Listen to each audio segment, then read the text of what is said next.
The NFL draft is just about 3 weeks away here.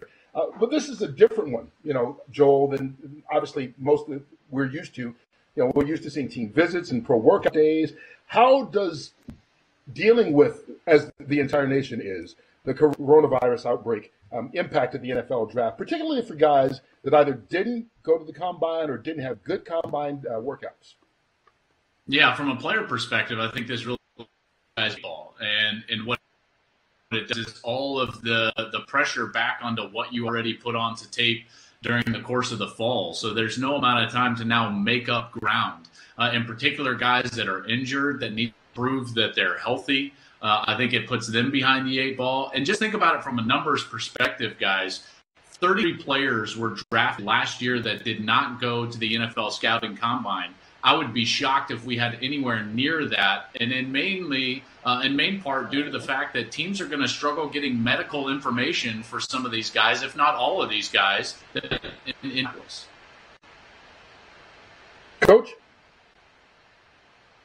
Yeah, the NFL Combine, what happens, and it's really changed over the years, but the minute a player is done with his last bowl game, they sign with an agency, and the agency basically takes them and prepares them for the combine.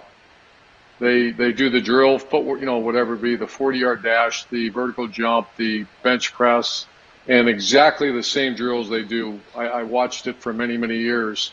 But then also they put them with these interview experts that teach them how to interview well. And if there is a player issue, then how to, maybe,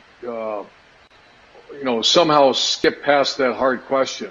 That's why the coaches and the GMs really love pro days, because it's on campus.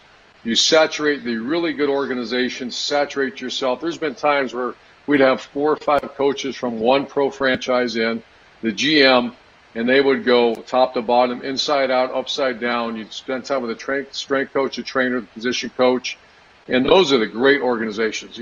They come in and now you can see why they draft so well, and they have a set criteria, which I want to talk to Coach Johnson about a little later, but a set criteria that they're looking for. And, when I was a young coach, I didn't realize that.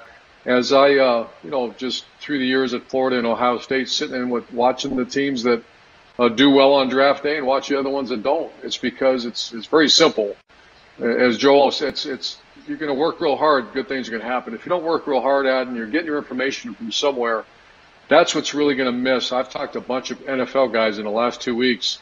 Some of them are in a panic because they use those pro days. That's where they really get the information. The combine, good, but the combine's a meat market. It's chaos. If you ever been to the combine, it's there's a couple hundred athletes there. There's coaches. There's all kinds of craziness going on. The best information and intel goes on campus. For the best access, perspective, and personalities in all of sports, follow us at Fox Sports on Twitter, Facebook, Instagram, and YouTube.